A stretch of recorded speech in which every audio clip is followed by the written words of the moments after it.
আমি বক্তব্য দেওয়ার জন্য আহ্বান জানাচ্ছি।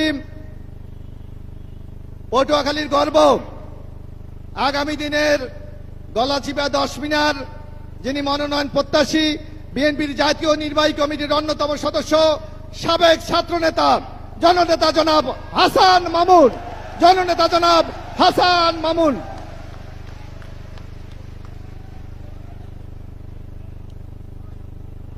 বিসমিল্লাহির রহমানির রহিম। পটুয়াখালী জেলা বিএনপি আয়োজিত আজকের এই দ্বিবার্ষিক সম্মেলন, এই সম্মেলন অনুষ্ঠানের সম্মানিত সভাপতি, পটুয়াখালী জেলা বিএনপির সম্মানিত আহ্বায়ক, বর্ষিয়ান জননেতা, যিনি দীর্ঘদিন বিএনপির নেতৃত্ব ছিলেন, আমাদের সকলের প্রিয় জেলা বিএনপির আহ্বায়ক জনাব আব্দুর রশিদ চুন্নু মিয়া, আমাদের সকলের প্রিয় চাচা, আজকের এই সম্মেলনে প্রধান অতিথি হিসেবে গুরুত্বপূর্ণ বক্তব্য রাখবেন বাংলাদেশ জাতীয়তাবাদী দলের সম্মানিত ভারপ্রাপ্ত চেয়ারম্যান, নির্যাতিত জননেতা শহীদ রাষ্ট্রপতি জিয়াউর রহমান এবং দেশনেত্রী বেগম খালেদা জিয়ার রক্ত এবং আদর্শের সুযোগ্য উত্তরসূরি দেশনায়ক জনাব তারেক রহমান।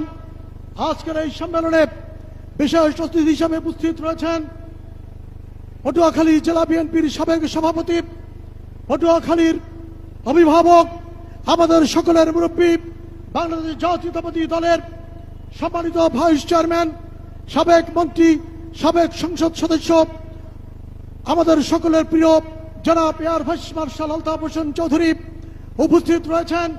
আজকের এই সম্মেলনের সম্মানিত উদ্বোধক, বিএনপির ভাইস চেয়ারম্যান, বাংলাদেশের স্বনামধন্য ব্যবসায়ী জনাব আব্দুল আওয়াল মিন্টু সাহেব উপস্থিত রয়েছেন। বাংলাদেশ জাতীয়তাবাদী দলের কেন্দ্রীয় নেতৃবৃন্দ, পটুয়াখালী জেলা নেতৃবৃন্দ এবং বিভিন্ন উপজেলা থেকে আগত সম্মানিত কাউন্সিলর, ডেলিগেট এবং নেতাকর্মীরা, আসসালামু আলাইকুম।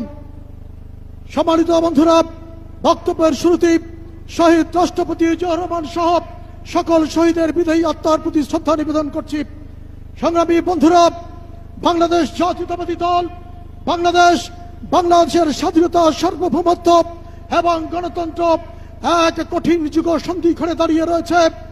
এই সন্ধিক্ষণে বাংলাদেশের ভাগ্য, বাংলাদেশের স্বাধীনতা, সার্বভৌমত্ব এবং গণতন্ত্রের ভবিষ্যৎ এবং বাংলাদেশের স্বাধীনতা এবং সার্বভৌমত্বের রক্ষা কবচ বাংলাদেশ জাতীয়তাবাদী দলের ভবিষ্যৎ একই বিন্দুতে মিলিত রয়েছে।